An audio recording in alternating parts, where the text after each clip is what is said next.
Yan. Good evening. Ayan, may dinner kami. Dito kami nag-dinner. May inihaw kaming isda. Ayan. Yun yung isda namin, oh. Ganun kalaki po yung isda namin. Ayan.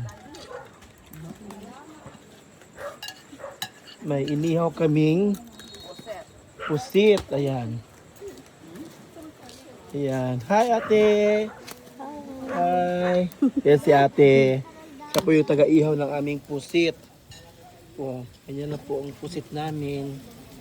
So, again, nagpapasalamat kami sa Lord. Kasi masarap pong aming dinner.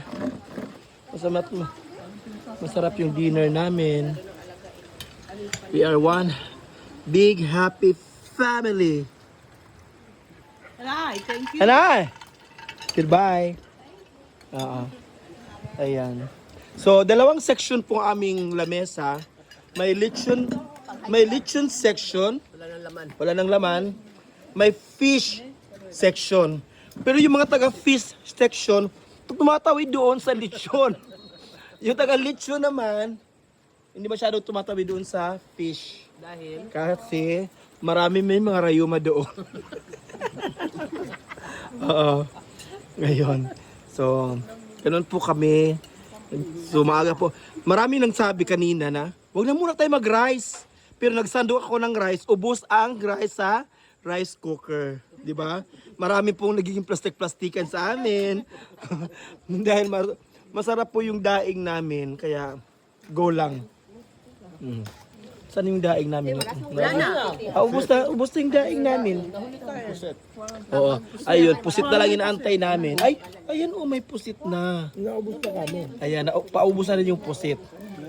Ayun. So, oo, may inihaw kaming pusit. Ayun, so, masarap po yung kain. Salamat po sa Lord sa masarap na pagkain.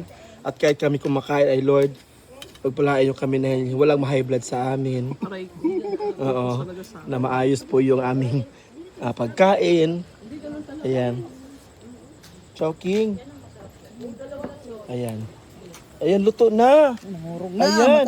Matatanggal na yan. Ayan, oh. Oh. Tama lang muna yan. Hilaw pa yun. Ayan po. So yun, luto na po ang kanilang pusit. Sino kayo po? Oh, ito po yung pusit. Bukas maglilitsyon paksi para madala doon. Oh. Yung Dapat inikan tito. Ito gusto mo malaki. Ayun, bigay mo sa kanya yung malaki. Ano, maganda din yung pagkakaano. Swap kita. Ayan. Thank you. Thank you po sa masarap na pagkain, Lord. In Jesus' name. Amen.